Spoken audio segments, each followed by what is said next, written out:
কয়টা ইউনিভার্সিটি আপনাকে এই জ্ঞান দিবে, কয়টা কলেজ আপনাকে এই জ্ঞান দিবে? পৃথিবীর কোনো পিএইচডি থিসিস, কোনো মাস্টার্সের থিসিস, কোনো সিলেবাসে আপনাকে এই জ্ঞান দেওয়া হবে না যে শয়তান পৃথিবীতে আছে এবং আপনার অন্তরের উপর তার কন্ট্রোল ক্ষমতা আছে। নাই, পৃথিবীতে কেউ আপনাকে এই জ্ঞান দিবে না। কেন পৃথিবীর কোনো ইউনিভার্সিটি, কোনো সিলেবাস, কোনো কারিকুলামে বলা নাই যে পৃথিবীতে শয়তান আছে এবং তার থেকে আপনাকে বাঁচতে হবে? শয়তান এইভাবে কাজ করে আর আপনাকে তার বিরুদ্ধে এইভাবে যুদ্ধ করতে হবে, এরকম কোনো গাইডলাইন, কোনো সিলেবাস কেন নাই? এই জন্য যে যখনই মানুষ শয়তান সম্পর্কে সচেতন হবে, অসংখ্য ব্যবসা, অসংখ্য বিজনেস বন্ধ হয়ে যাবে। যদি আপনার সাইকোলজিকে ম্যানিপুলেট করতে না পারে, তাহলে যত সামাজিক যোগাযোগ মাধ্যম আছে যারা মানুষের মনোযোগকে ধরে রাখার জন্য জাস্ট মানুষের সাইকোলজি কিভাবে কাজ করে, কিভাবে মানুষকে ফেসবুক, ইউটিউব, টুইটারে ব্যস্ত রাখা যাবে এর জন্য গবেষণা করে তার ফিচার সাজায়। আপনি যখন নিজের মনের বিরুদ্ধে যুদ্ধ করবেন তখন এগুলো লস প্রজেক্ট, আর যখন আপনি নিজের মন মতো চলবেন তখন এগুলো প্রত্যেকটা প্রজেক্ট লাভজনক। যখন আপনি নিজের মনের বিরুদ্ধে গিয়ে পর্দা করবেন তখন ফ্যাশন ইন্ডাস্ট্রিজ বন্ধ হয়ে যাবে, আর যখন মন মতো চলবেন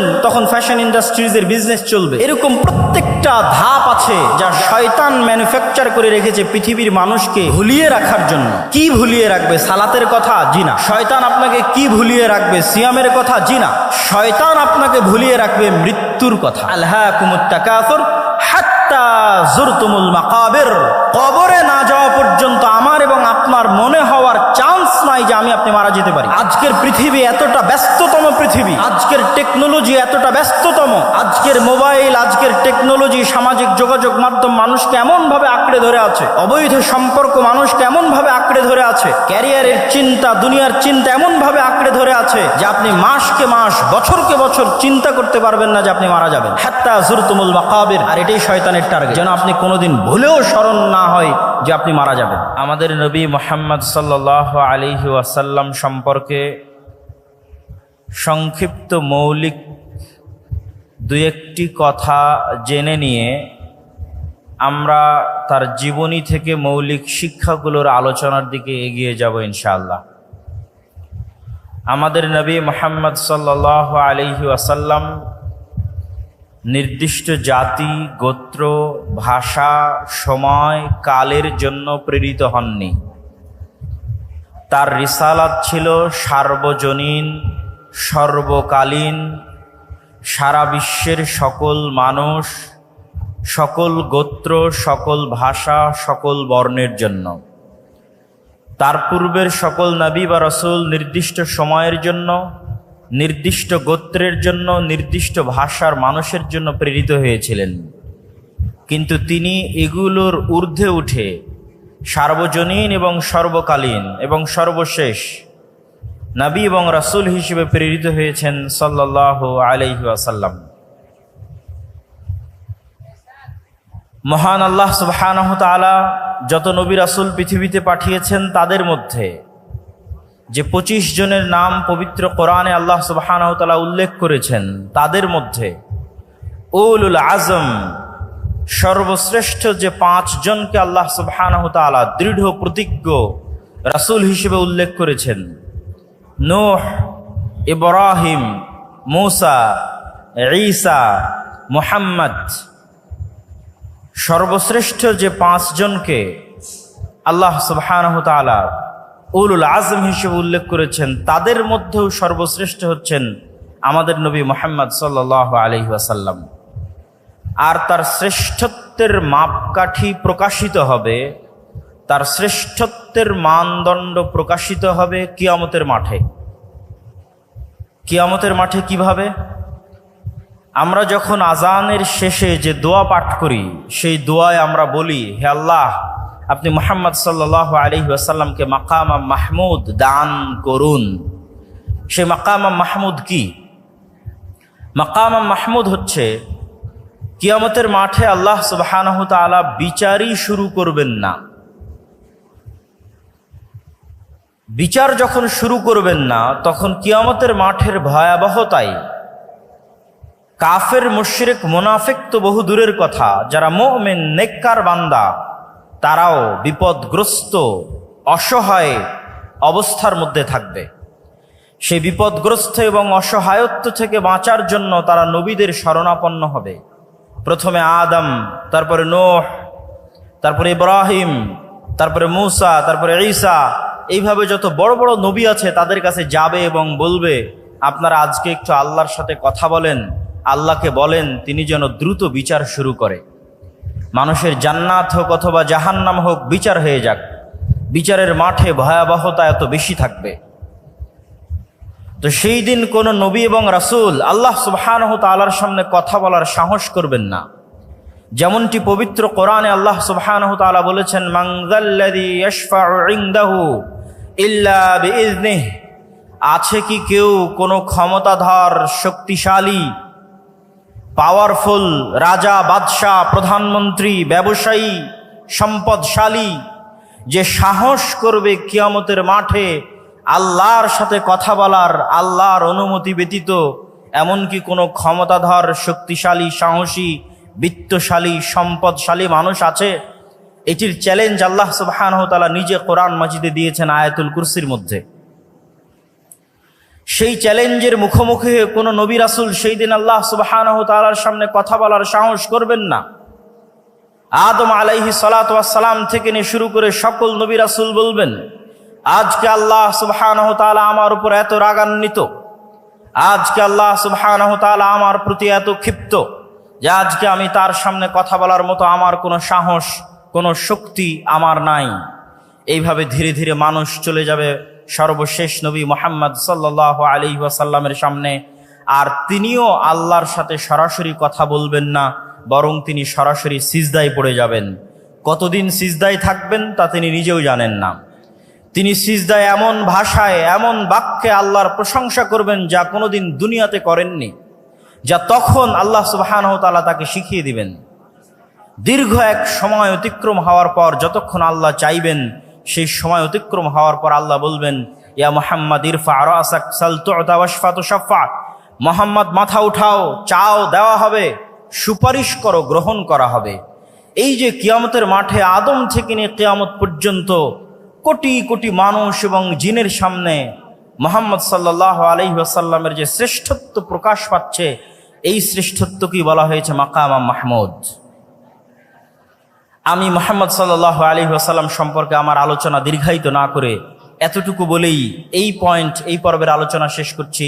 তিনি পৃথিবীর ইতিহাসের সর্বশেষ নবী এবং রাসূল এবং সর্বশ্রেষ্ঠ মানব, এবং অল্প সময়ের মধ্যে পৃথিবীকে প্রভাবিত করতে পারে এরকম সর্বশ্রেষ্ঠ বিপ্লবের জন্মদাতা।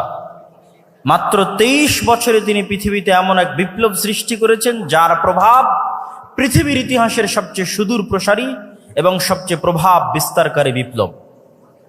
এবার আমরা চলে যাই রাসূলুল্লাহ সাল্লাল্লাহু আলাইহি ওয়াসাল্লামের জীবনে শিক্ষাগত বা জ্ঞানগত কি মৌলিক শিক্ষা এবং আদর্শ আমাদের জন্য রয়েছে। এই পয়েন্টে যাওয়ার আগে একটু ভূমিকা স্বরূপ আমাকে দুটি কথা বলে নিতে হবে। প্রথমত, আমরা জ্ঞান এবং শিক্ষা বলতে কি বুঝব, মুহাম্মদ সাল্লাল্লাহু আলাইহি ওয়াসাল্লামের এনে দেওয়া জ্ঞান এবং শিক্ষা বলতে কি বুঝব, তা জানার জন্য আমাদেরকে একটু ভূমিকা থাকতেই হবে। আল্লাহ সুবহানাহু তাআলা যখন মানুষকে সৃষ্টি করেন, তখন তিনি মানুষের শত্রুও সৃষ্টি করেছেন। একটা গেমিং সফটওয়্যার যখন ডেভেলপ করা হয়, তখন সেখানে যেমন নায়ক থাকে তেমনি এনিমি বা শত্রু থাকে। আমরা যখন মাঠে ফুটবল খেলি তখন দুই পক্ষ থাকে, যখন ক্রিকেট খেলি তখন দুই পক্ষ থাকে। দুই পক্ষ ছাড়া কোনো প্রতিযোগিতা, কোনো খেলা, কোনো গেম সম্ভব নয়।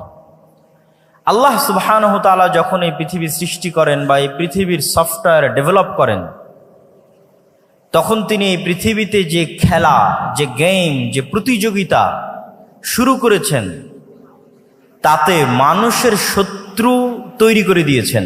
না হলে মানুষ খেলবে কার বিরুদ্ধে, কার সাথে লড়াই করে টিকে থাকবে দুনিয়াতে, কার বিরুদ্ধে যুদ্ধে জয়লাভ করার জন্য তাকে পরকালে পুরস্কার দেওয়া হবে, কার বিরুদ্ধে যুদ্ধ করে পরাজিত হওয়ার জন্য তাকে জাহান্নামে নিক্ষেপ করা হবে। গেম এবং খেলা হতে হবে উভয় পক্ষের পক্ষ থেকে, এবং রেফারিকে হতে হবে ন্যায় বিচারক, এবং সকলকে লেভেল প্লেয়িং ফিল্ড দিতে হবে। যেমনটা নির্বাচনের সময় বলা হয় যে সকল দলকে লেভেল প্লেয়িং ফিল্ড দেওয়া হোক, যেন সমানভাবে সে তার শক্তিকে কাজে লাগাতে পারে। ঠিক এই পৃথিবী ডেভেলপ করার সময় আল্লাহ সুবহানাহু ওয়া তাআলা মানুষ এবং মানুষের শত্রু একই সাথে সৃষ্টি করে দিয়েছেন। একই সময় মানুষের সেই চিরন্তন শত্রু হচ্ছে ইবলিস এবং ইবলিসের সেনাবাহিনী শায়াতিনাল ইনসি ওয়াল জিন, জিনদের মধ্যে থেকে শয়তান এবং মানুষদের মধ্যে থেকে শয়তান, তাদের সর্দার হচ্ছে ইবলিস। তাদের সাথে চিরন্তন যুদ্ধ আল্লাহ সুবহানাহু ওয়া তাআলা শুরু করে দিয়েছেন মানুষের। আপনি পবিত্র কোরআনের প্রথম থেকে নিয়ে শেষ পর্যন্ত অধ্যয়ন করেন, আল্লাহ সুবহানাহু ওয়া তাআলা আপনার শত্রু হিসেবে কাকে চিহ্নিত করছেন? যে আপনার গীবত করে, অপবাদ দেয়, আপনার জমি জায়গা দখল করে নিয়েছে তাকে, যে ইসরায়েল ফিলিস্তিনে মুসলমানদেরকে হত্যা করছে তাকে, যে ব্রাহ্মণ্যবাদী কট্টরপন্থী যারা মুসলমানদের উপর অত্যাচার করছে তাকে? জি না, আল্লাহ সুবহানাহু ওয়া তাআলা পবিত্র কোরআনে বারবার মানুষের জন্য শত্রু হিসেবে চিহ্নিত করেছেন শয়তানকে।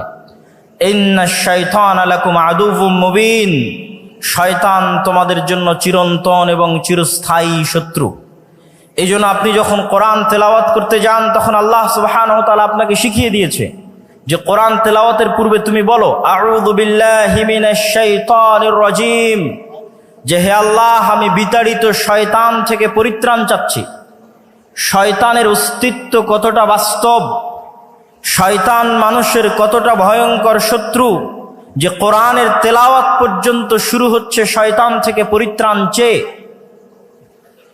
পবিত্র কোরআনের শুরু থেকে নিয়ে শেষ পর্যন্ত এবং রাসূল সাল্লাল্লাহু আলাইহি ওয়াসাল্লামের হাদিসকে যদি আপনি সামনে রাখেন, রাসূলুল্লাহ সাল্লাল্লাহু আলাইহি ওয়াসাল্লামের জীবনীকে যদি আপনি সামনে রাখেন, প্রতিটি কর্মকে যদি আপনি সামনে রাখেন, তাহলে দেখবেন রাসূল সাল্লাল্লাহু আলাইহি ওয়াসাল্লাম প্রত্যেকটা আদেশ, প্রত্যেকটা নিষেধ, প্রত্যেকটা দোয়া, প্রত্যেকটা জিকির তিনি শয়তানের বিরুদ্ধে দিয়েছেন। রাসূলুল্লাহ সাল্লাল্লাহু আলাইহি ওয়াসাল্লাম আমাদেরকে সালাম দেওয়া শিখিয়েছেন, তার জীবনের একটি শিক্ষা। তো সালাম দেওয়া শিখাতে গিয়ে তিনি আমাদের কি বলেছেন? যদি তোমাদের কেউ বাড়িতে প্রবেশ করার সময় সালাম দেয় তাহলে শয়তান বলে লা মাবিতা লাকুম ওয়ালা আশা আলাকুম, এই বাড়িতে তোমাদের থাকার জায়গা নাই, খাওয়ার জায়গা নাই, এই বাড়ি থেকে বের হয়ে যাও। আর যখন তোমাদের কেউ রুমে, ঘরে, বাড়িতে প্রবেশ করার সময় সালাম না দেয় তখন শয়তান বলে এই বাড়ি তোমাদের থাকার জায়গা, এই বাড়ি তোমাদের খাওয়ার জায়গা। শিখালেন সালাম আর কানেক্ট করলেন শয়তানের সাথে। রাসূলুল্লাহ সাল্লাল্লাহু আলাইহি ওয়াসাল্লাম আমাদেরকে শিখালেন খাওয়ার সময় বিসমিল্লাহ বলতে হবে, কিন্তু কানেক্ট করছেন কার সাথে?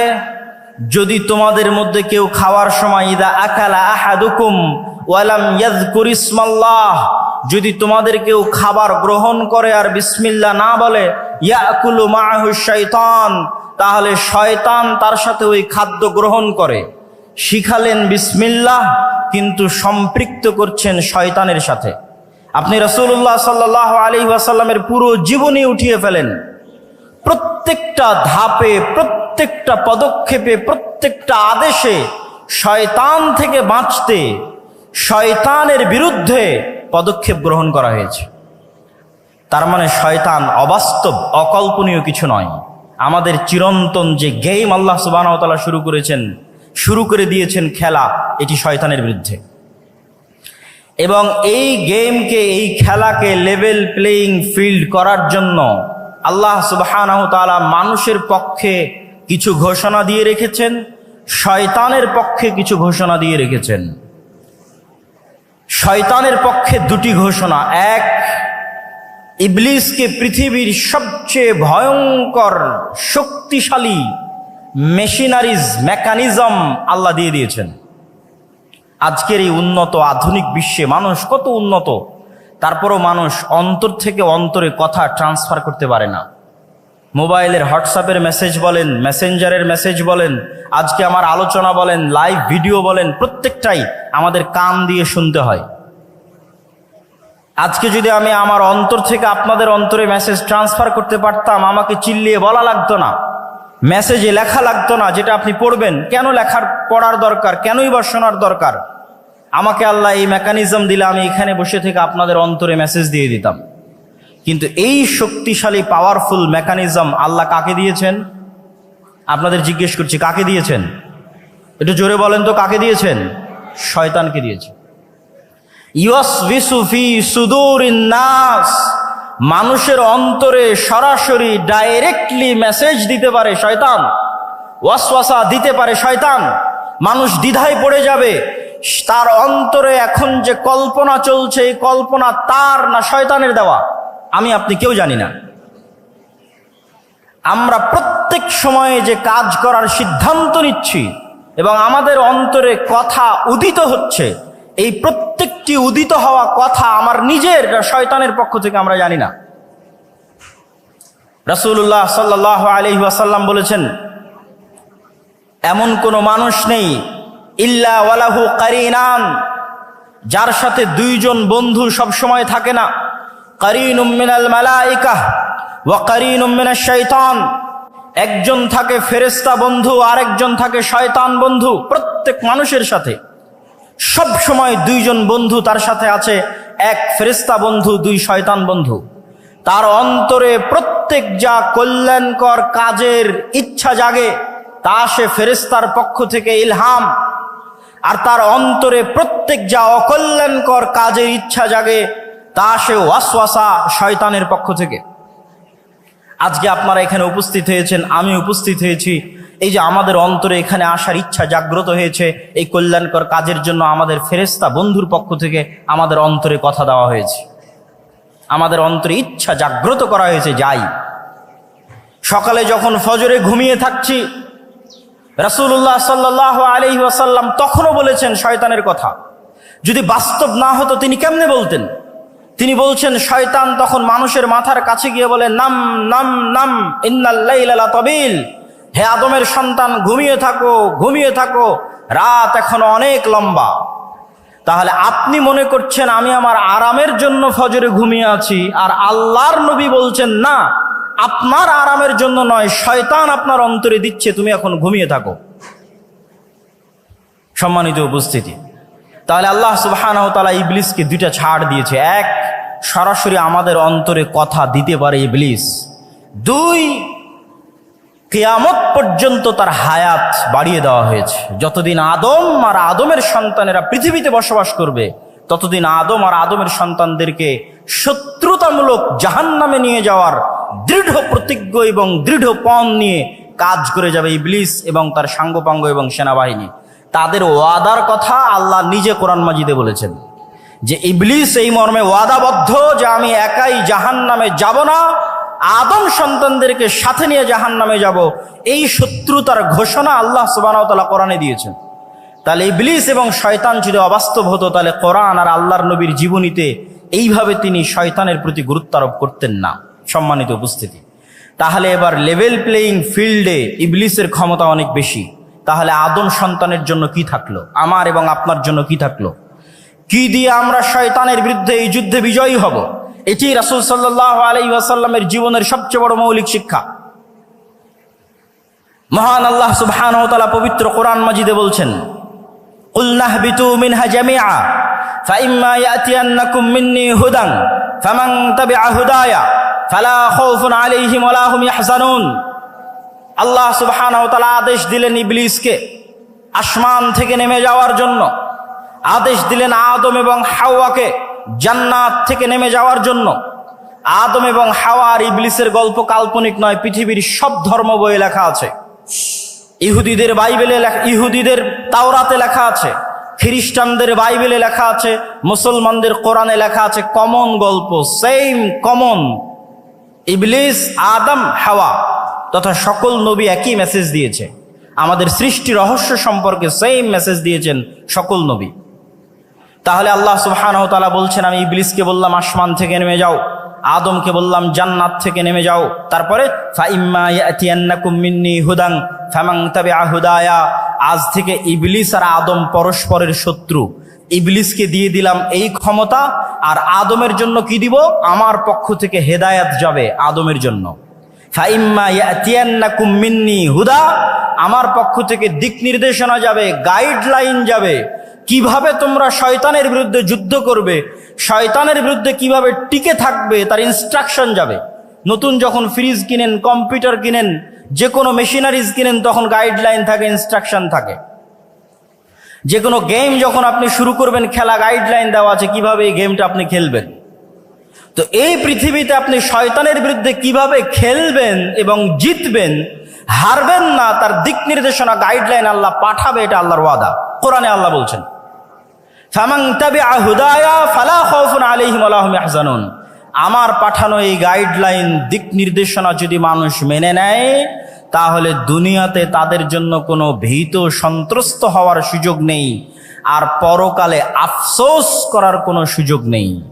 দুনিয়াতে কোনো ভয় নাই, পরকালে কোনো আফসোস নাই। তাহলে ওই গাইডলাইনই নবীদের মাধ্যমে আসে কিতাব হিসেবে। ওই গাইডলাইনটা পৌঁছে দেওয়ার জন্য আল্লাহ নবীদের মাধ্যমে কিতাব পাঠান, যার সর্বশেষ কিতাব এবং সর্বশেষ নবী মুহাম্মদ সাল্লাল্লাহু আলাইহি ওয়াসাল্লাম এবং কোরআন। এই জন্য কোরআন আর মুহাম্মদ সাল্লাল্লাহু আলাইহি ওয়াসাল্লামের প্রথম কাজ হচ্ছে মানুষকে শয়তান সম্পর্কে জানানো। শয়তান তোমাদের চিরন্তন শত্রু, জানো, এর থেকে বাঁচতে এই করতে হবে। লেভেল প্লেইং ফিল্ড করার জন্য দ্বিতীয় মানুষের জন্য মহান আল্লাহ সুবহানাহু ওয়া তাআলার ঘোষণা। যতই আল্লাহ মানুষের জন্য দিক নির্দেশনা, গাইডলাইন পাঠাক, তারপরও ইবলিসের ক্ষমতা বেশি। ইবলিস সরাসরি আমার অন্তরে মেসেজ দিতে পারে, আমরা ধোঁকা খেয়ে যাই, মনে করি এটা আমার ইচ্ছা, অতএব চলো আমি এখন গান শুনবো, অতএব চলো এখন অবৈধ রিলেশনশিপে ব্যস্ত হব। যে কোনো অন্যায় কাজ, সে অন্যায় কাজে আমি মনে করি আমার শান্তি, আমার আনন্দের জন্য করছি, কিন্তু আসলে ইবলিস দিচ্ছে। এইটার জ্ঞান কয়জনের কাছে আছে? কয়টা ইউনিভার্সিটি আপনাকে এই জ্ঞান দিবে? কয়টা কলেজ আপনাকে এই জ্ঞান দিবে? পৃথিবীর কোনো পিএইচডি থিসিস, কোনো মাস্টার্সের থিসিস, কোনো সিলেবাসে আপনাকে এই জ্ঞান দেওয়া হবে না যে শয়তান পৃথিবীতে আছে এবং আপনার অন্তরের উপর তার কন্ট্রোল ক্ষমতা আছে। নাই, পৃথিবীতে কেউ আপনাকে এই জ্ঞান দেবে না। পৃথিবীতে যেখানে যাবেন সবাই আপনাকে বলবে তুমি তোমার মন মতো চলো, তোমার মনে যেটা ভালো লাগে সেটা করো। একমাত্র আল্লাহ, কোরআন এবং আল্লাহর নবী বলবে না, ফুল স্টপ। তুমি জানোই না কোনটা তোমার ইচ্ছা আর কোনটা শয়তান তোমার অন্তরে দিয়েছে। আর কেন পৃথিবীর মানুষ আপনাকে এটি থেকে সতর্ক করবে না? কেন পৃথিবীর কোনো ইউনিভার্সিটি, কোনো সিলেবাস, কোনো কারিকুলামে বলা নাই যে পৃথিবীতে শয়তান আছে এবং তার থেকে আপনাকে বাঁচতে হবে?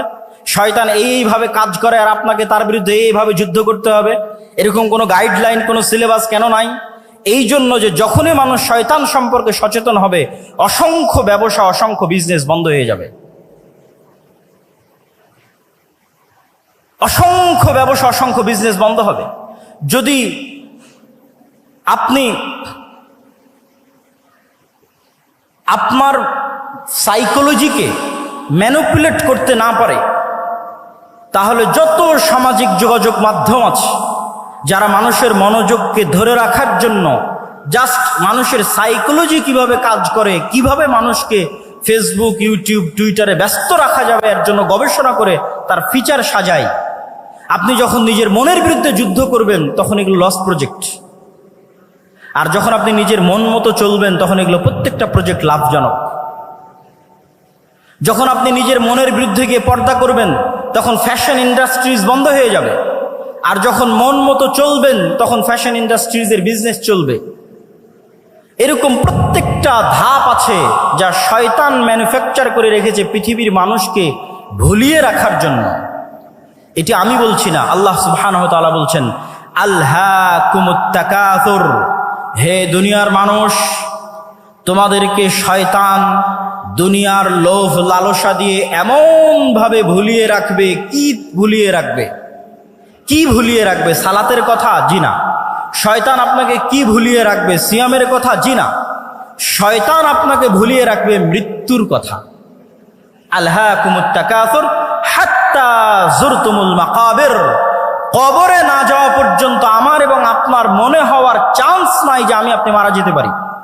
আজকের পৃথিবী এতটা ব্যস্ততম পৃথিবী, আজকের টেকনোলজি এতটা ব্যস্ততম, আজকের মোবাইল, আজকের টেকনোলজি, সামাজিক যোগাযোগ মাধ্যম মানুষকে এমনভাবে আঁকড়ে ধরে আছে, অবৈধ সম্পর্ক মানুষকে এমনভাবে আঁকড়ে ধরে আছে, ক্যারিয়ারের চিন্তা, দুনিয়ার চিন্তা এমনভাবে আঁকড়ে ধরে আছে যে আপনি মাসকে মাস বছরকে বছর চিন্তা করতে পারবেন না যে আপনি মারা যাবেন। হাত্তা যুরতুমুল মাকাবির, আর এটাই শয়তানের টার্গেট, যেন আপনি কোনোদিন ভুলেও স্মরণ না হয় যে আপনি মারা যাবেন। কেন, যখনই স্মরণ হবে আপনি মারা যাবেন, তখনই আপনার মধ্যে অস্থিতিশীলতা কাজ করবে, আপনি শান্তি খুঁজবেন। তখনই তো আপনাকে কোরআন বলবে তোমার চিরন্তন শত্রু হচ্ছে শয়তান। সম্মানিত উপস্থিতি, তাহলে কি আলোচনা করছিলাম? যতই আল্লাহ সুবহানাহু ওয়া তাআলা আমাদের জন্য গাইডলাইন দিক, তারপরেও পাওয়ারফুল ইবলিস আমার অন্তরে মেসেজ দেওয়ার জন্য। তাহলে আমার জন্য ছাড় কোথায়, অফার কোথায়? আল্লাহ সুবহানাহু ওয়া তাআলা এবার আমাদের জন্য ছাড় এবং অফারের ঘোষণা দিচ্ছেন। এটা হচ্ছে ইসলামের আরেকটি বড় মৌলিক মূলনীতি। সেটি কি? শয়তান মানুষকে গাইডলাইন থাকার পরও ওয়াসওয়াসা দেওয়ার মাধ্যমে পথভ্রষ্ট করতো যত গুনাহ করাবে,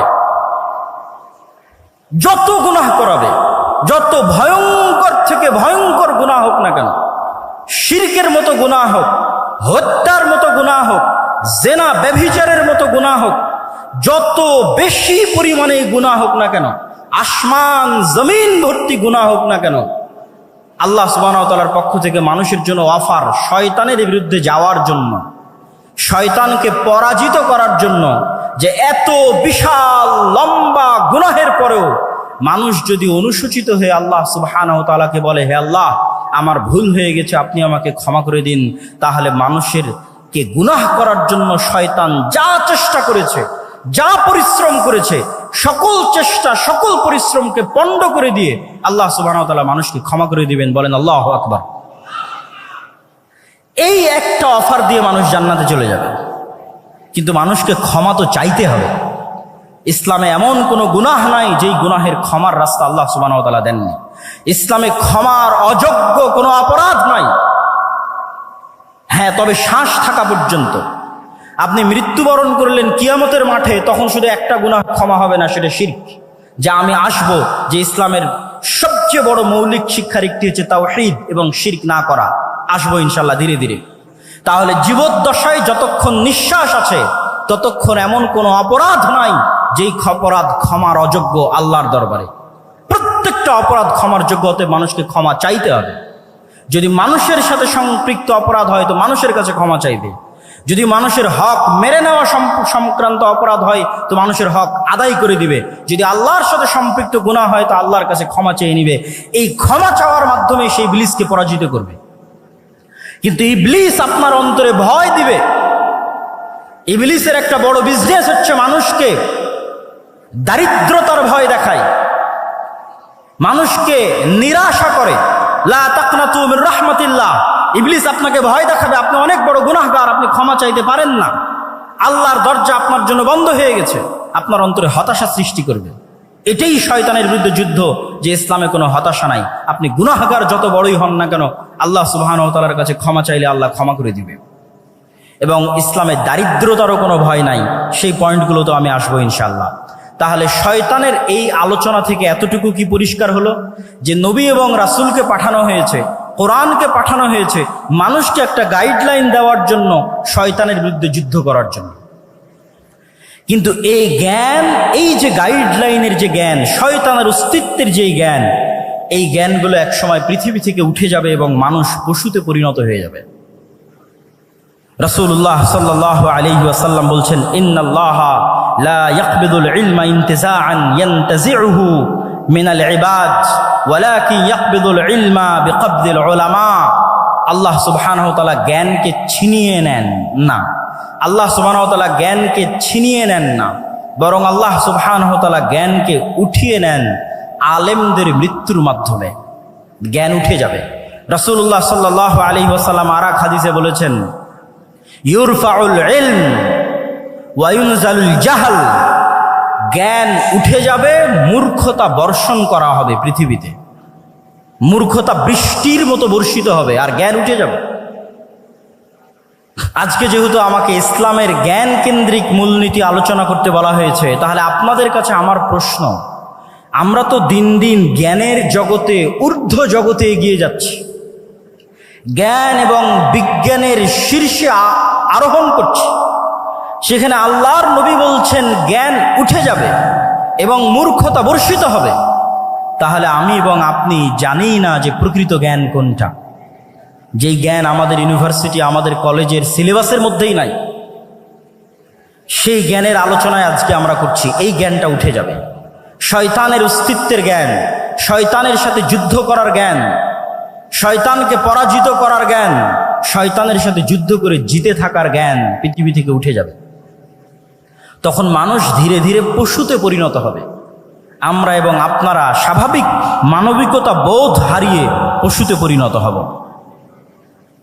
সম্মানিত উপস্থিতি, এখন আসি আমরা শয়তানকে পরাজিত করব কিভাবে। রাসূলুল্লাহ সাল্লাল্লাহু আলাইহি ওয়াসাল্লাম তার জীবনী থেকে কি এমন শিক্ষা আমাদেরকে দিয়ে গেছেন যার মাধ্যমে আমরা শয়তানকে পরাজিত করতে পারি। রাসূলুল্লাহ সাল্লাল্লাহু আলাইহি ওয়াসাল্লাম ওই হাদিসটি যখন বললেন যে প্রত্যেক মানুষের সাথে দুইজন বন্ধু আছে, একজন শয়তান, একজন ফেরেশতা, তখন এক সাহাবী আল্লাহর নবীকে জিজ্ঞেস করছে, আল্লাহর নবী, আপনার সাথেও কি শয়তান বন্ধু আছে? এটি খুবই আশ্চর্যজনক একটি হাদিস। এখান থেকে আমাদের আজকের আলোচনা শুরু হবে। তখন রাসূলুল্লাহ সাল্লাল্লাহু আলাইহি ওয়াসাল্লাম বলছেন, হ্যাঁ, আমার সাথেও শয়তান আছে, তবে আমার শয়তান ইসলাম গ্রহণ করেছে, বা শাব্দিক অর্থ বললে আত্মসমর্পণ করেছে, সারেন্ডার করেছে। ইসলাম শব্দের শাব্দিক অর্থ কিন্তু আত্মসমর্পণ করা, সারেন্ডার করা। তাহলে আল্লাহর নবীর সাথেও শয়তান আছে, কিন্তু তার শয়তান আত্মসমর্পণ করেছে, সারেন্ডার করেছে। এখন প্রশ্ন, আমাদের সাথে যে শয়তান আছে সে কিভাবে আত্মসমর্পণ করবে, সে কিভাবে সারেন্ডার করবে? শাহ ওলিউল্লাহ মুহাদ্দিস দেহলভী তার হুজ্জাতুল্লাহিল বালেগার মধ্যে লিখছেন, এই হাদিসকে সামনে রেখে তিনি আলোচনা করছেন যে মানুষের অন্তরে সবসময় দুইটা গ্রুপের লড়াই চলে, রূহে রব্বানি আর নফসে শয়তানি। মানুষের যে রুহের জগতে ছিল, সেই রূহ আল্লাহকে মানার ওয়াদা করেই পৃথিবীতে এসেছে। তাহলে প্রত্যেকটা মানুষ জন্মগতভাবে মুসলিম। আর এক হাদিসে রাসূল সাল্লাল্লাহু আলাইহি ওয়াসাল্লাম স্পষ্ট করেছেন যে প্রত্যেক মানুষ জন্মগতভাবে মুসলিম। তাহলে রূহে রব্বানি, যেই রূহে রব্বানির মাধ্যমে ফেরেশতা ইলহাম দেয় আপনার অন্তরে ভালো কাজের, আর নফসে শয়তানি, যার মাধ্যমে শয়তান ওয়াসওয়াসা দেয় মন্দ কাজের, এই দুইটার যুদ্ধ সবসময় চলতে থাকে। এখন মানুষ তার স্বভাব চরিত্র দিয়ে, তার কাজ দিয়ে কোনটাকে তার অন্তরে বিজয়ী করবে আর কোনটাকে তার অন্তরে পরাজিত করবে, সেটির সিদ্ধান্ত মানুষের। একটা হচ্ছে রূহে রব্বানি, যার মাধ্যমে ফেরেশতা কাজ করে, নফসে শয়তানি, যার মাধ্যমে শয়তান কাজ করে। আপনি যদি নফসে শয়তানিকে পরাজিত করতে চান, তাহলে ফেরেশতাকে জিততে দিতে হবে। ফেরেশতাকে জিততে দেন, অটোমেটিক শয়তান আপনার অন্তরে সংকুচিত হয়ে যাবে, পরাজিত হয়ে যাবে। ফেরেশতাকে জিততে দিবেন কিভাবে? আপনাকে আরেকটা ইসলামের মৌলিক শিক্ষা বলে যাই। সবসময় দেখবেন রাসূল সাল্লাল্লাহু আলাইহি ওয়াসাল্লাম এবং আল্লাহ সুবহানাহু ওয়া তাআলা ফেরেশতার শয়তানকে পরস্পরের মুখোমুখি করে দাঁড় করিয়েছে। লা তাদখুলুল মালাইকাতু ফি বাইতিন, ওই বাড়িতে রহমতের ফেরেশতা প্রবেশ করে না যেই বাড়িতে ছবি মূর্তি আছে, যেই বাড়িতে কুকুর আছে। তাহলে কি দাঁড়ালো? ফেরেশতারা কি সবসময়, ফেরেশতারা হচ্ছে লা ইয়ামাসসুহু ইল্লাল মুতাহহারুন, ফেরেশতারা সবসময় পবিত্র থাকে। তাহলে কি দাঁড়ালো? ফেরেশতা ছবি মূর্তি পছন্দ করে না, ফেরেশতা কুকুর পছন্দ করে না, ফেরেশতা সবসময় পবিত্র থাকে। আর এক হাদিসে রাসূল সাল্লাল্লাহু আলাইহি ওয়াসাল্লাম বলছেন, মা মিন মাওদিউ শিবরিন, আসমানের এমন কোনো এক বিঘত জায়গাও খালি নাই, ইল্লা, যেই জায়গায় এমন কোনো ফেরেশতা নাই যে হয় সিজদারত আছে, না হয় রুকুরত আছে, না হয় আল্লাহ সুবহানাহু ওয়া তাআলার তাসবিহ এবং তাহলিল পাঠরত আছে। সুবহানাল্লাহি বিহামদিহি সুবহানাল্লাহিল আযীম, আল্লাহ সুবহানাহু ওয়া তাআলার বড়ত্ব এবং মহত্ব বর্ণনা করা অবস্থায় আছে। তাহলে সারমর্ম দাঁড়াচ্ছে, আপনি যদি ফেরেশতাকে জিততে দিতে চান, তাহলে ফেরেশতার স্বভাব আপনার মধ্যে বেশি বেশি নিয়ে আসতে হবে। আপনি আজকে থেকে প্র্যাকটিক্যাল বাস্তবায়ন করেন, থিওরি তো বললাম, প্র্যাকটিক্যাল বাস্তবায়ন করেন। আপনি এখন থেকে উঠে গিয়ে কোনো সময় অপবিত্র হবেন না, কেননা ফেরেশতা অপবিত্র নয়, পবিত্র। যখনই আপনার অজু ভাঙবে তখনই অজু করবেন, যখনই ফরজ গোসল হবে তখনই গোসল করবেন, তথা আপনি সব সময় পবিত্র থাকতেছেন। মানে আপনার অন্তরে আপনি রূহে রব্বানি, ফেরেশতা শক্তিকে বিজয়ী হওয়ার সুযোগ করে দিচ্ছেন। আর আপনার অন্তরে অটোমেটিক শয়তান তখন সংকুচিত হয়ে যাবে, পলাতক এবং পরাজিত হয়ে যাবে। ওই যে আল্লাহর নবী বলল আমার শয়তান আত্মসমর্পণ করেছে, আপনার শয়তান আত্মসমর্পণ করবে। আপনি ছবি মূর্তি থেকে দূরে সরে যান, আপনি তাসবিহ এবং তাহলিল পাঠ করেন, জিকির এবং আযকার করেন, এগুলো ফেরেশতার স্বভাব। তখন আপনার অন্তরে রূহে রব্বানি বিজয়ী হবে। আর যদি আপনি মনে করেন আপনি আপনার অন্তরে ফেরেশতাকেই পরাজিত করবেন আর শয়তানকে বিজয়ী করবেন, তাহলে বেশি খেতে হবে, বেশি ঘুমাতে হবে, বেশি অপবিত্র থাকতে হবে। এই জন্য যারা শয়তানের গোলাম হয়, যারা শয়তানের দাস হয়, প্রকৃত অর্থে যারা শয়তানের ইবাদত করে, তাদের ইনস্ট্রাকশনের মধ্যে দেওয়া থাকে তাকে অপবিত্র থাকতে হবে। টানা 40 দিন গোসল অজু কিছুই করা যাবে না। যেখানে পেশাব পায়খানা করবে ওখানেই খাদ্য গ্রহণ করতে হবে, যাতে মানুষকে তার মনুষ্যত্বের জায়গা থেকে নিচে নামানো যায়। মানুষকে আল্লাহ সর্বশ্রেষ্ঠ সৃষ্টি হিসেবে সৃষ্টি করেছে। মানুষকে তার মনুষ্যত্বের জায়গা থেকে নিচে নামানোর জন্যই LGBTQ। ফেরাউন মানুষত্বের জায়গা থেকে নিচে নামেনি কেন? ফেরাউন পুরুষ ছিল, অহংকারের কারণে কাফের হয়ে গেছে, কিন্তু আর মনুষ্যত্বের জায়গা থেকে নিচে নামেনি। নমরুদ কাফের ছিল, মুশরিক ছিল। আবু জাহাল, আবু লাহাব কাফের মুশরিক ছিল, কিন্তু মানুষ ছিল। মানুষত্বের জায়গা থেকে, পৌরুষত্বের জায়গা থেকে নিচে নামেনি। কিন্তু শয়তান আমাকে এবং আপনাকে চায়, বর্তমান পৃথিবী চায়, বর্তমান পৃথিবীর গ্লোবাল সিস্টেম চায় যে মানুষ তো শয়তানের শিক্ষা, শয়তান সম্পর্কে জানুক, এটা তো বহু দূরের কথা। মানুষ যেন শয়তানের গোলাম হতে হতে তার স্বাভাবিক যে চাল চরিত্র আছে সেটি থেকেও যেন নিচে নেমে যায়। এই জন্য আপনাকে যেমন অপবিত্র থাকার প্রতি শয়তান উৎসাহিত করবে, ঠিক তেমনি আপনি পুরুষ আছেন অথচ আপনাকে কল্পনা করতে বলা হবে যেন আপনি নারীর মতো কল্পনা করেন। এটি আপনাকে স্বাভাবিক মানুষ থেকে নিচে নামিয়ে দিবে, ফেরাউনের চেয়ে জঘন্য করে দিবে, আবু লাহাব আবু জাহালের চেয়ে জঘন্য করে দিবে। তখন আপনি শয়তানের পরিপূর্ণরূপে গোলাম হয়ে যাবেন। সম্মানিত উপস্থিতি, তাহলে আমরা আলোচনা করছিলাম যে রাসূলুল্লাহ সাল্লাল্লাহু আলাইহি ওয়াসাল্লাম আমাদেরকে শয়তান থেকে বাঁচার জন্য কি করতে হবে? আমার অন্তরে, আমিও পারবো আমার অন্তরে নফসে শয়তানিকে আত্মসমর্পণ করাতে, আমার রূহে রব্বানি ফেরেশতা স্বভাবের সামনে। আর আমি যদি চাই আমি শয়তানকেও বিজয়ী করতে পারবো আমার অন্তরে, তখন আমি পরিপূর্ণরূপে শয়তানের গোলাম হয়ে যাব। ইসলামের শিক্ষার সারমর্ম এটি যে আপনাকে শয়তানের বিরুদ্ধে যুদ্ধ করতে হবে। এবং শয়তানের বিরুদ্ধে যুদ্ধ করতে গিয়ে ইসলামের মৌলিক শিক্ষাগুলোর যদি আমি সারমর্ম করি, তার একটি বড় শিক্ষা হচ্ছে তাওহীদ, আরেকটি বড় শিক্ষা হচ্ছে সালাত। তাওহীদ এবং সালাত কিভাবে শয়তানের বিরুদ্ধে যুদ্ধ করে আপনাকে আমি দেখাই। তাওহীদ হচ্ছে ইসলামের মৌলিক বিশ্বাস, যা প্রচার করতে পৃথিবীতে সব নবী রাসূল এসেছে, যা প্রচার করতে কোরআন এসেছে, যা প্রচার করতে মুহাম্মদ সাল্লাল্লাহু আলাইহি ওয়াসাল্লাম এসেছেন। সেটি কি? আমার এবং আপনার অন্তরে এককভাবে, অদ্বিতীয়ভাবে শুধুমাত্র একটি সত্তারই জায়গা হবে, তিনি হচ্ছেন আল্লাহ সুবহানাহু ওয়া তাআলা। তিনি রব হিসেবে একক, ইলাহ হিসেবে একক এবং অদ্বিতীয়, নাম এবং গুণাবলীতে একক এবং অদ্বিতীয়। রব হিসেবে একক এবং অদ্বিতীয় পৃথিবীর সবাই মানে, ইহুদি, খ্রিস্টান, বৌদ্ধ, হিন্দু সবাই আল্লাহকে রব হিসেবে একক এবং অদ্বিতীয় মানে, যে আল্লাহ সৃষ্টিকর্তা, আল্লাহ সুবহানাহু ওয়া তাআলা বৃষ্টি বর্ষণকারী, আল্লাহ সুবহানাহু ওয়া তাআলা পাহাড় নদী নালার প্রবাহিতকারী, স্থাপনকারী, আমার আপনার সৃষ্টিকারী সবাই মানে। কিন্তু আল্লাহ সুবহানাহু ওয়া তাআলাকে ইলাহ হিসেবে একক এবং অদ্বিতীয় কেউ মানে না, মুসলমানও মানে না। বহু মুসলিম আল্লাহকে রব হিসেবে একক এবং অদ্বিতীয় স্বীকার করলেও ইলাহ হিসেবে মানে না। ইলাহ মানে আপনার অন্তরের ভক্তি এবং শ্রদ্ধা, যতটুকু আপনার ভক্তি এবং শ্রদ্ধা আপনি করতে পারেন তার পুরোটাই, অন্য কাউকে দেওয়া বহু দূরের কথা। যতটুকু ভক্তি শ্রদ্ধা আছে ততটুকু আল্লাহ সুবহানাহু ওয়া তাআলার সামনে সমর্পণ করতে হবে। যতটুকু চাওয়ার আছে ততটুকু আল্লাহ সুবহানাহু ওয়া তাআলার সামনে চাইতে হবে। আপনি যদি আপনার অন্তরে আল্লাহর অস্তিত্ব ব্যতীত আর কোনো কিছুকে, ইট পাথরের কোনো খাম্বার সম্মানও যদি আপনার অন্তরে থাকে, ইট পাথরের তৈরি কোনো খাম্বার সম্মানও যদি আপনার অন্তরে থাকে, তাহলে আপনি আল্লাহর সামনে, আল্লাহর উলুহিয়াতের সামনে পরিপূর্ণ আত্মসমর্পণ করছেন না। সামগ্রিক বিধানদাতা হিসেবে আল্লাহ সুবহানাহু ওয়া তাআলার সামনে যদি আপনার আত্মসমর্পণ না থাকে,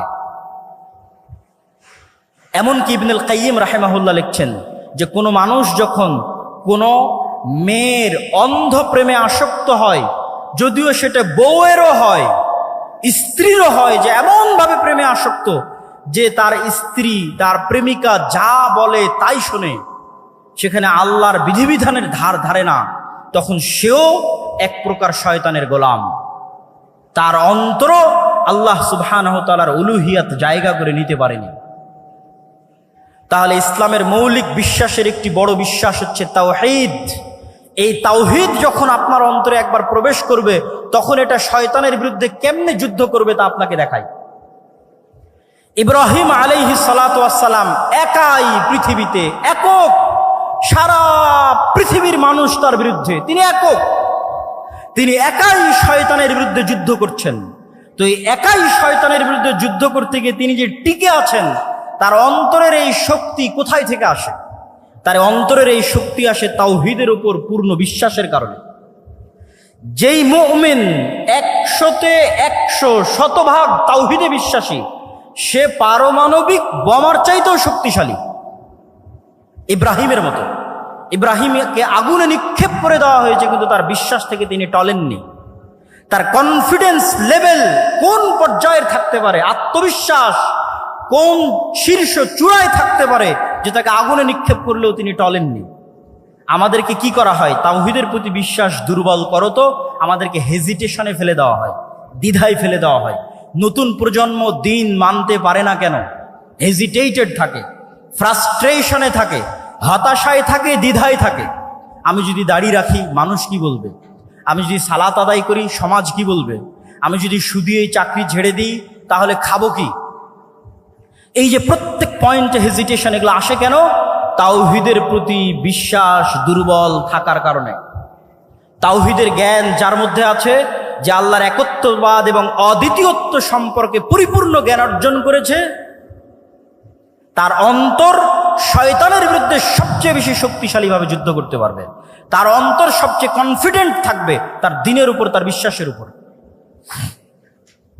আজকের পৃথিবীতে ইহুদিরা ভ্রান্তির উপরও আমাদের চেয়ে বেশি কনফিডেন্ট, ভ্রান্তির উপরেও আমাদের চেয়ে বেশি কনফিডেন্ট। আর আমরা মুসলিমরা, আমাদের কনফিডেন্স নাই, কনফিডেন্স হারিয়ে ফেলেছি। দীর্ঘ 190 বছরের কলোনিয়াল সিস্টেমে তাদের গোলামির কারণে আমাদের রক্তের মধ্যে এমনভাবে গোলামি প্রবেশ করেছে যে আমরা কখনো স্বাধীনভাবে চিন্তা করতে পারি না, নিজের দ্বীনের উপর পূর্ণ আস্থা এবং পূর্ণ বিশ্বাস কনফিডেন্টলি স্থাপন করতে পারি না, কেননা আমাদের মধ্যে তাওহীদের জ্ঞান নাই। 2 নাম্বার, সালাত কিভাবে আপনাকে শয়তানের বিরুদ্ধে যুদ্ধ করায়? আপনি তো ইসলামের সারমর্ম দেখলেনি যে এই অন্তরকে কন্ট্রোল করতে পারতে হবে। তো অন্তরকে কন্ট্রোল করার জন্য শুধু বিরত থাকার মাধ্যমে কখনো প্র্যাকটিস হয় না। আপনি সেনাবাহিনীতে জয়েন করলে কঠোর পরিশ্রমের মাধ্যমেই আপনাকে সেনাবাহিনীর র্যাঙ্কিং বাড়াতে হবে। তো এই 5 ওয়াক্ত সালাত শয়তানের বিরুদ্ধে যুদ্ধ। প্রতি 5 ওয়াক্ত সালাত জামাতের সাথে মসজিদে উপস্থিত হওয়ার মাধ্যমে আপনি দিনে 5 বার শয়তানকে পরাজিত করেন। এই জন্য রাসূলুল্লাহ সাল্লাল্লাহু আলাইহি ওয়াসাল্লাম বলেছেন, যে ব্যক্তি টানা 40 দিন মসজিদে এসে তাকবীরে তাহরিমার সাথে সালাত আদায় করলো, সে মুনাফিকি থেকে মুক্তি পেয়ে গেল, জাহান্নামের আগুন থেকে মুক্তি পেয়ে গেল। কেন? মানে টানা 40 দিন প্রায় 200 ওয়াক্ত সালাত, মানে 200টা বিশ্বযুদ্ধে শয়তানকে পরাজিত করা। তো যে এক টানা পরস্পর 200টা যুদ্ধে শয়তানকে পরাজিত করতে পারবে, তার অন্তরের উপর তার কন্ট্রোল ক্ষমতা কায়েম হয়ে গেছে, প্রতিষ্ঠিত হয়ে গেছে। ওই যে রাসূল সাল্লাল্লাহু আলাইহি ওয়াসাল্লামের শয়তান আত্মসমর্পণ করেছে, আপনার শয়তান আত্মসমর্পণ করে ফেলেছে। কেননা 200টা যুদ্ধে আপনি তাকে পর পর পরাজিত করেছে। তাহলে সালাত হচ্ছে শয়তানের বিরুদ্ধে সবচেয়ে বড় যুদ্ধ। এই জন্য সালাতকে এত শক্তিশালীভাবে ইসলামে একটি মাত্র কাজ দেওয়া আছে, আর কোনো কাজ দেওয়া নাই। কেন বলছে আর কোনো কাজ দেওয়া নাই? হজ যার টাকা আছে তার জন্য, যাকাত যার টাকা আছে তার জন্য, রমজান কোথায়? বছরে একবার। আর কি এমন ফরজ আছে যা আপনাকে করতে বলা হয়েছে? আপনি খুঁজে বের করেন কোরআন এবং হাদিস থেকে আপনাকে কোনো একটা কাজ ফরজ হিসেবে করতে বলা হয়েছে, করতেই হবে এমন। বিরত থাকার তো অনেক কিছুই আছে, এটা করা যাবে না, এটা করা যাবে না। হ্যাঁ, ড্যাফোডিল ইউনিভার্সিটিতে ভর্তি হলেও তো অনেক কিছু আছে, এটা করা যাবে না। কিন্তু ক্লাসে যদি না যান তাহলে কি কাজ? আপনি ড্যাফোডিল ইউনিভার্সিটির সকল নিয়ম কানুন মেনে নিলেন, সন্ধ্যা 5টার মধ্যেই ফিরে আসতে হবে, আরো যত নিয়ম কানুন আছে, কিন্তু ক্লাসেই গেলেন না। আপনি তো ভর্তি হয়েছেন ক্লাসে যাওয়ার জন্য। তো ইসলামের বাকি সব কিছু যদি আপনি মেনে নেন, কিন্তু আপনি তো এখানে এসেছেনই সালাত কায়েম করার জন্য, সালাত প্রতিষ্ঠা করার জন্য, কেন এটাই শয়তানের বিরুদ্ধে যুদ্ধ।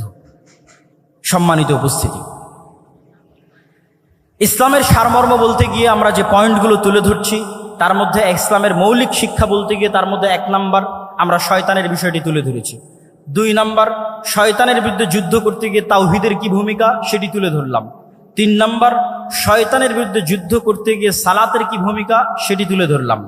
এবার আমরা আসি ইসলামের সামগ্রিক যে রূপটা আছে। ইন্নাদ-দীনা ইনদাল্লাহিল ইসলাম, Islam is a complete code of life. আমরা তো সবাই মুখস্থ, কিন্তু এটিকে আমরা বাস্তবে বুঝি যে ইসলাম হচ্ছে মানুষের সকল সামগ্রিক জীবনের বিধিবিধান, ব্যক্তি জীবন, পারিবারিক জীবন, সামাজিক জীবন, রাষ্ট্রীয় জীবন, প্রত্যেকটা জীবন, প্রত্যেকটা ধাপ কিভাবে চলবে তার পরিপূর্ণ দিক নির্দেশনা ইসলামে দেওয়া আছে। এই পরিপূর্ণ দিক নির্দেশনা সম্পর্কে আল্লাহ সুবহানাহু ওয়া তাআলা কোরআন মাজিদে বলেছেন, ওমাই ইয়াবতাগি গায়রাল ইসলামি দীনা, যে ব্যক্তি ইসলামের এই কমপ্লিট কোড অফ লাইফ থাকার পরে অন্য আর কোনো জীবন বিধান অনুসন্ধান করবে, তার পক্ষ থেকে সেটি গ্রহণ করা হবে না। আজকে নতুন করে বাংলাদেশে লালনবাদ, মানে ইসলাম যদি কমপ্লিট কোড অফ লাইফ আপনি মনে না করেন, তো আপনার কোনো না কোনো কিছু পূরণ করার জন্য কোনো না কোনো থিওরি লাগবে। রাষ্ট্র পরিচালনার জন্য গণতান্ত্রিক থিওরি লাগবে, ডেমোক্রেটিক্যাল অবকাঠামো লাগবে, ঠিক আরো অনেক কিছুর জন্য আরো অনেক কিছু লাগবে, সেগুলো বলতে চাচ্ছি না। কিন্তু আপনাকে বুঝতে হবে যে ইসলাম হচ্ছে একটি সামগ্রিক জীবন বিধান এবং পৃথিবীর সকল মানুষের জন্য, এবং পৃথিবীর সকল মানুষ আল্লাহ সুবহানাহু ওয়া তাআলার কাছে সমান।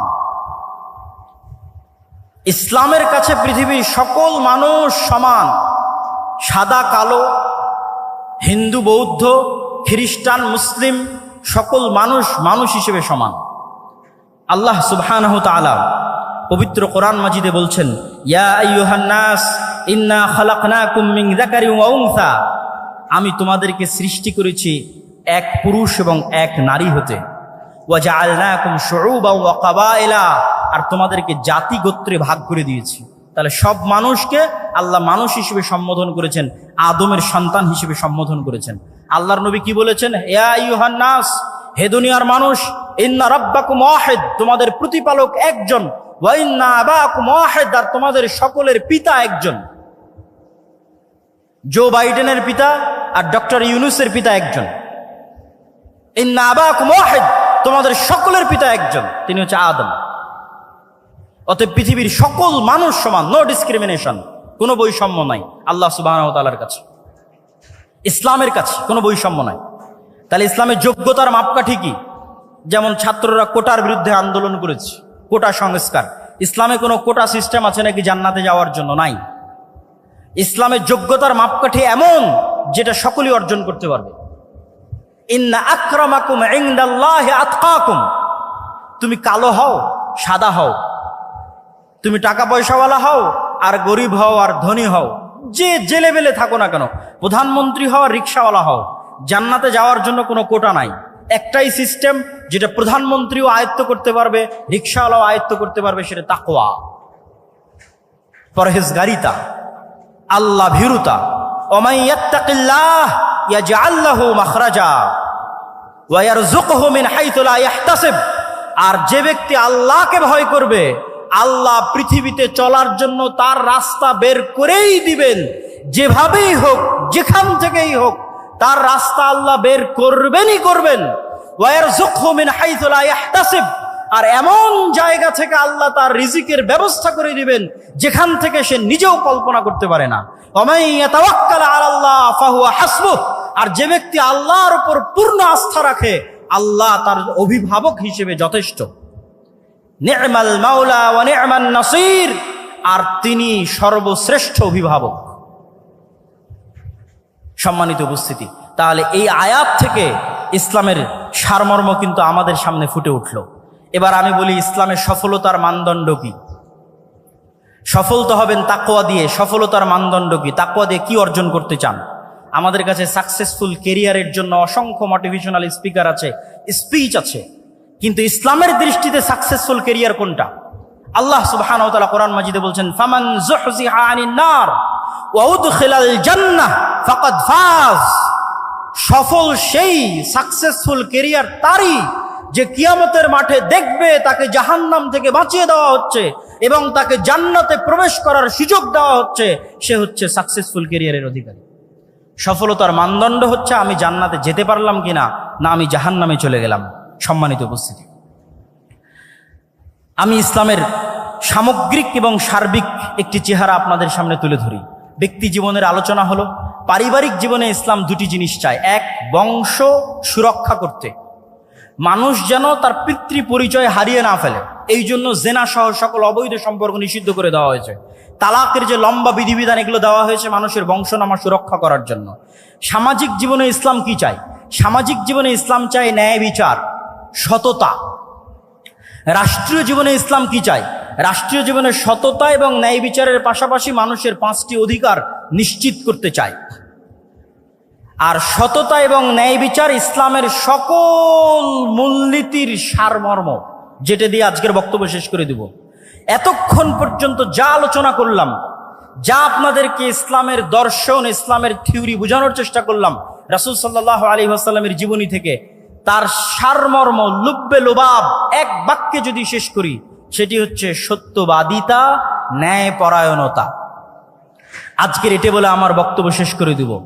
দুঃখজনক হলেও সত্য, আমরা মুসলমানেরা মনে করে নিয়েছি, ছাত্র ভাইদের দৃষ্টি আকর্ষণ করছি, আমার আলোচনার সকল পয়েন্ট যদি ভুলে যান, এই শেষের পয়েন্টটা আর শুরুতে যে শয়তানের আলোচনা করেছিলাম এই 2টা পয়েন্ট ভুলবেন না।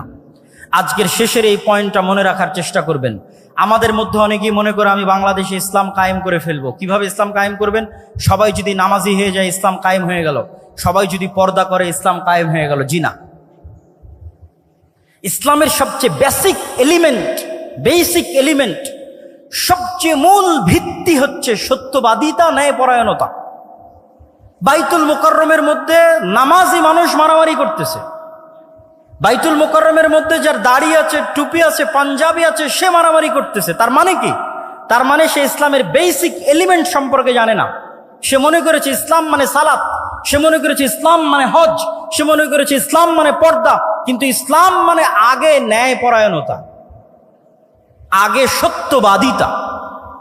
মুহাম্মদ সাল্লাল্লাহু আলাইহি ওয়াসাল্লাম সালাত শিখেছে 40 বছর পরে, সূরা ফাতিহা শিখেছে 40 বছর পরে, আর উনি জন্মগত সত্যবাদী এবং ন্যায়পরায়ণ।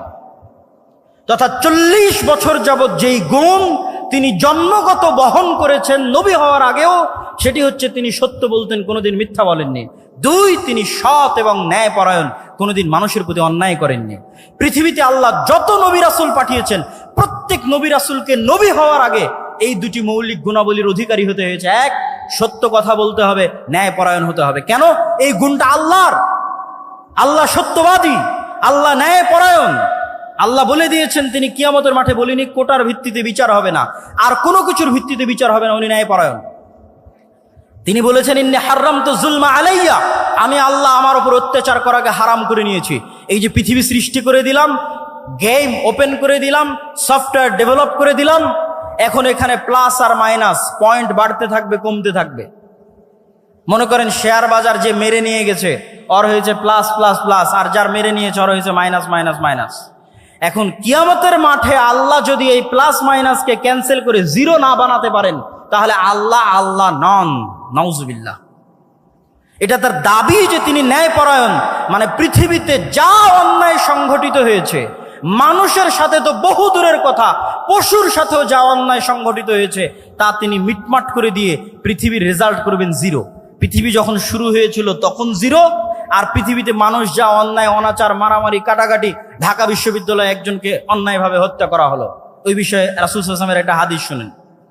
রাসূল সাল্লাল্লাহু আলাইহি ওয়াসাল্লাম বলছেন, লাউইজতামা আল ইনসু ওয়াল জিন, সারা পৃথিবীর সব মানুষ আর সারা পৃথিবীর সব জিন মিলে যদি একজন নিরপরাধ মানুষকে হত্যা করে, তাহলে আল্লাহ সুবহানাহু ওয়া তাআলা সারা পৃথিবীর সব মানুষ আর সব জিনকে জাহান্নামে নিক্ষেপ করতে দুইবারও ভাববেন না, চুল পরিমাণও চিন্তা করবেন না। এটাই তার ন্যায়পরায়ণতার মাপকাঠি, তিনি ন্যায়পরায়ণ।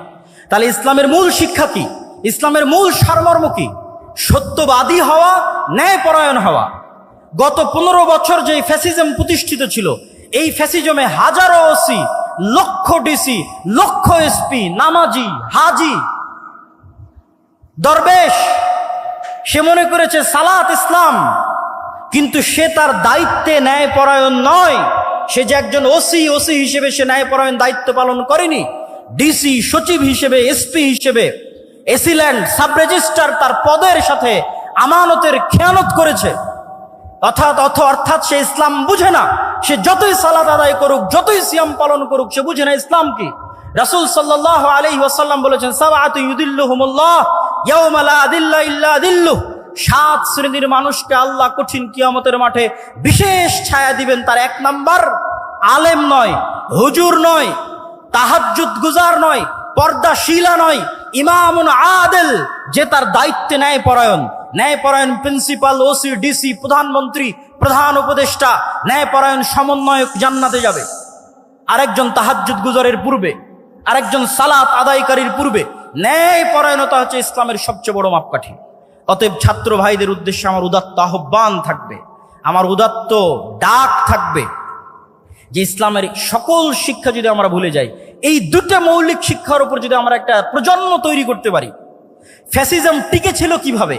তাদেরকে অন্যায়, তাদের মেরুদণ্ড সোজা নয়, তারা অন্যায় করেছে। আপনি সারা বাংলাদেশে মেরুদণ্ড সোজাওয়ালা সৎ ন্যায়পরায়ণ ওসিডিসি এসপি দেন, ক্ষমতায় যে আসুক না কেন দেশ সুন্দর চলবে। তো এসিডিসি এসপি কারা হবে? আপনারাই হবে। আপনারা শিখেন ইসলামের মূল শিক্ষা, সৎ এবং ন্যায়পরায়ণ হওয়া, এবং টাকার কাছে, কোনো চাপের কাছে মাথা নত না করা। এটাই শয়তানের বিরুদ্ধে যুদ্ধ। সম্মানিত উপস্থিতি, বক্তব্যের বিষয় ছিল অনেক কঠিন। আমি হয়তো পুরো বিষয়টার উপর আপনাদেরকে ইসলামের পুরো সারমর্ম বা সামারি হয়তো আপনাদের সামনে পরিপূর্ণরূপে তুলে ধরতে পারলাম না। তারপরও যতটুকু চেষ্টা করেছি তুলে ধরার চেষ্টা করেছি। আল্লাহ সুবহানাহু ওয়া তাআলা আমাদের সকলকে আল্লাহ সুবহানাহু ওয়া তাআলার এই একমাত্র মনোনীত দ্বীনের উপর টিকে থাকার এবং এই দ্বীনের উপর মৃত্যুবরণ করার এবং যেটা প্রকৃত সফলতার মানদণ্ড, সেই জান্নাতে প্রবেশ করার তৌফিক দান করুক। আল্লাহুম্মা আমিন। ওয়া আখিরু দাওয়ানা আনিল হামদুলিল্লাহি রাব্বিল আলামিন। আসসালামু আলাইকুম ওয়া রাহমাতুল্লাহি ওয়া বারাকাতুহু।